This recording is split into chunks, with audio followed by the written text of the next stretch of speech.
Gammon India के project में काम कर रही युवतियों से छेड़छाड़ का गंभीर मामला सामने आया है। 3 युवतियों ने प्रबंधन पर छेड़छाड़ और मानसिक प्रताड़ना के आरोप लगाए हैं। मॉल के मैनेजर परमेश्वर पर शारीरिक संबंध बनाने का दबाव बनाने का आरोप है। सुपरवाइजर पर भी गंभीर आरोप है। जो कि मैं एसएमसी कंपनी में काम करती थी, मुझे प्रदीप सर ने लगाया गया था काम पे कि अच्छी कंपनी है, तो मैं कुछ ज़्यादा ही बेसहारा थी। मेरे हस्बैंड एक्सपायर हो गए हैं, तो मुझे काम की बहुत ज़रूरत थी। मैं यहाँ एसएमसी कंपनी में काम करने आई, गेमन इंडिया जिसका ऑफिस है, सृष्टि ऑफिस। इसके बाद कुछ दिन मैंने काम किया, अच्छा काम चल रहा था, पर जैसे ही 1-2 महीने बाद हाउस पिकिंग का मैनेजर सृष्टि ऑफिस से भेजा गया।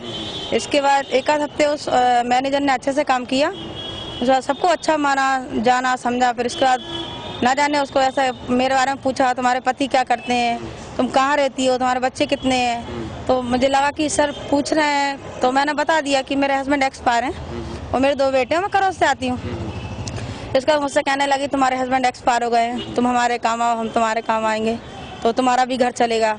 तो मैंने कहा नहीं सर, ये गलत है। मैं अपना घर मेहनत के पैसों से चलाना चाहती हूँ, मेहनत के पैसों से अपने बच्चों को पढ़ाना चाहती हूँ। पर इसके बाद भी वो सर नहीं माने। एक रोज़ जब मैं टॉयलेट क्लीन कर रही थी, तो आए और मेरा हाथ पकड़ लिया और बोले अगर मेरे साथ मेरा जो काम नहीं करोगी तो मैं तुम्हें ड्यूटी से हटा दूंगा। तो मैंने फिर मेरे साथ एक दीदी काम करती थी, तो मैंने भरोसा करके उनको बताया। तो जब उनने मेरा साथ दिया तो मुझे और उनको दोनों को ही ड्यूटी से निकाल दिया। मैनेजर का नाम क्या है? मैनेजर का नाम सर परमेश्वर वर्मा है। और इसके बाद मुझे बहुत परेशान किया गया, बहुत सारा काम करवाया कि मुझे डराया गया, धमकाया गया कि जान से मरवा डालेंगे। 1-2 बार मेरे पीछे लड़के भेजे जो कि फेस पैक किए थे, और मैं बस के एक चक्कर भी काटे। मुझे बहुत ढूंढा, पर मैं अपना फेस पैक की थी, मुझे नहीं पहचान पाए, नहीं तो मुझे मार ही डालते हैं। थाने में क्या वो लोग डर थे? जी सर, जब हम आए थे तो उनको भगा दिया गया था यहाँ के कुछ कर्मचारियों ने, और जहाँ की जो टीआई यहाँ पे जो टीआई है, और शाम को हमने उनका रात को सुबह 8 बजे से रात को 8 बजे तक वेट किया। हम बैठे रहे कि हमारी सुनवाई होगी, पर इसके बाद कोई सुनवाई नहीं हुई। जैसे ही सर दशहरे मैदान में कुछ कार्यक्रम चल रहा था शायद उस दिन, हमने पूरे दिन वेट किया। आने के बाद बोले सर ना कुछ पूछा ना तलाशा, ये क्यों बैठी हैं। इसके बाद कहने लगे कि औरत होने का फायदा उठा रही हो। तो मैंने काफ़ी उनसे विन्नत की कि नहीं सर, ऐसा नहीं है, हमारे साथ जो हुआ है हम वही बताने आए, और उसकी कंप्लेंट भी हमने करी है। तो हमें भगा दिया जाता था, आज आना कल आना, तो कल आना कल गिरफ्तार कर लेंगे। आज तक उसका कोई अता ना पता, कोई कुछ नहीं कर रहे हैं। और उसके बाद एक सर मुझसे बोले क्या हुआ, तो मैंने उनको सारी बात उनको भी शुरू से बताई। तो बोले हाथ पकड़ लिया तो क्या हुआ, क्या दिक्कत है। सुरेंद्र कुशवाहा, वो उसने मुझे 1-2 बार, जो मैनेजर का केबिन है जहाँ पे हमारा स्टोर रूम था, वहाँ पे मुझे 1-2 बार भेजा। तो सर मैं उसमें के नहीं थी, तो मैं वापस लौट कर आई और उनको बताया कि सर ऐसा नहीं है, मैं अपना घर चला रही हूँ, मुझे मेहनत से कमाने दो, खाने दो। अगर ऐसा होता तो मैं इतने दूर से यहाँ झाड़ू पोछे का काम नहीं कर रही होती। पर इसके बाद भी मैंने सुपरवाइजर को सारी बात बताई, फिर भी उसने कोई ऑब्जेक्शन नहीं लिया, ना एसएमसी कंपनी को कुछ बताया। तो गवाही के उसमें आए थे, पर हमें ये बोला गया है कि मैडम नहीं है ड्यूटी पे, मैडम छुट्टी पे गए हैं। यहाँ कोई लेडी वो नहीं है पुलिस में, लेडी पुलिस नहीं है, तो आपके अभी गवाही नहीं होगी।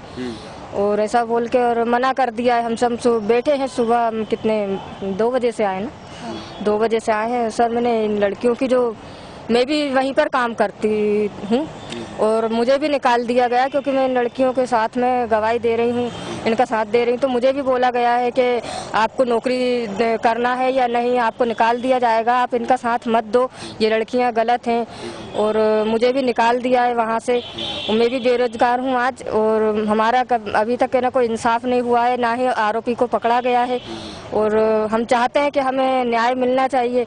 जहां पर महिलाएं न्याय की मांग कर रही हैं, तो दूसरी तरफ वहीं पर पुलिस प्रशासन ने उनके लिए न्याय की कोई भी उम्मीद समझ नहीं आ रही है। कंपनी ने मामला दबाने के लिए आरोपियों की पोस्टिंग एसएमसी कंपनी में कर दी है।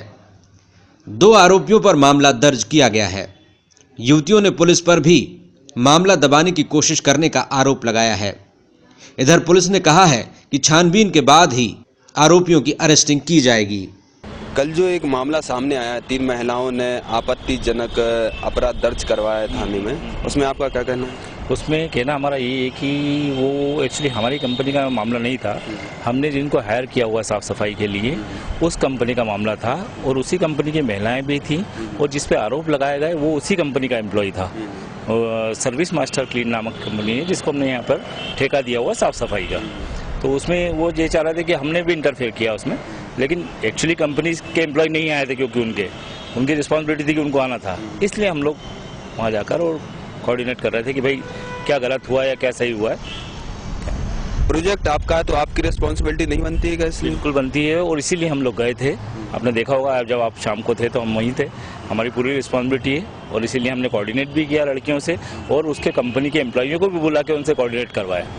क्लीनिंग हो रही है कि नहीं उसकी रिस्पॉन्सिबिलिटी कंपनी को दी गई है उनको, और वो पूरी देखरेख उनकी ही कंपनी करती है। हमारी कंपनी से इंटरफेयर जब होता है जब हमको प्रॉब्लम हो काम में, कि अगर हमारे काम में कोई प्रॉब्लम हो तो हम उनके सीधे अधिकारियों से बात करते हैं, ना कि नीचे लेवल के कर्मचारियों से। जो मतलब महिलाओं ने जो स्टेटमेंट दिया उसका उनका कहना है कि गेम इंडिया का प्रोजेक्ट हो, गेम इंडिया वालों ने मतलब हमारे साथ ऐसा किया हुआ है। नहीं, गेम इंडिया का प्रोजेक्ट है ये तो मैं मानता हूँ, लेकिन उनका आरोप इसलिए गलत है कि अगर वो आरोप लगाती तो उनके एम्प्लॉय पे नहीं लगाती, वो किसी हमारे एम्प्लॉय पे लगाती। लेकिन दोनों ही एम्प्लॉय उनकी ही कंपनी के सुपरवाइजर हैं और एक पहले रह चुका और एक जो अभी था वो सुपरवाइजर। उनका कहना है जो परमेश्वर जी हैं वो गेम इंडिया में काम करते थे। नहीं, गेम इंडिया में काम करते थे, वो भी पहले सुपरवाइजर थे उसी कंपनी में जिस कंपनी में उनका डिस्प्यूट काफी पहले से चल रहा था। उसके बाद गेम इंडिया लिमिटेड में ज्वाइन किया था परमेश्वर जी ने। उसके बाद जब हमको पता चला कि ये कंपनी से रिलेटेड है तो हमने वापस कंपनी को हायर कर दिया था कि भाई आप ही कंपनी, क्योंकि उनके पास कोई आई कार्ड वगैरह हमने बनाया नहीं था। जब हमको पता चला कि ये कंपनी के नहीं उसी कंपनी के एम्प्लॉई हैं तो हमने एज ए सुपरवाइजर उनको वहीं अपॉइंट कर दिया था उसी कंपनी की तरफ से, सर्विस क्लीन की तरफ से। IN7 न्यूज का नया खुलासा, जहां गवर्नमेंट रोक लगा रही है महिलाओं से छेड़खानी पर, नए नए कानून बना रही है, वहीं दूसरी तरफ गेम इंडिया की आउटसोर्सिंग कंपनी में काम कर रहे मैनेजर परमेश्वर और सुधीर ने 3 महिलाओं से छेड़खानी की, ऐसा 3 महिलाओं का कहना है। कैमरामैन रूपेश कुमार के साथ MDS चौहान की रिपोर्ट, IN7 न्यूज भोपाल।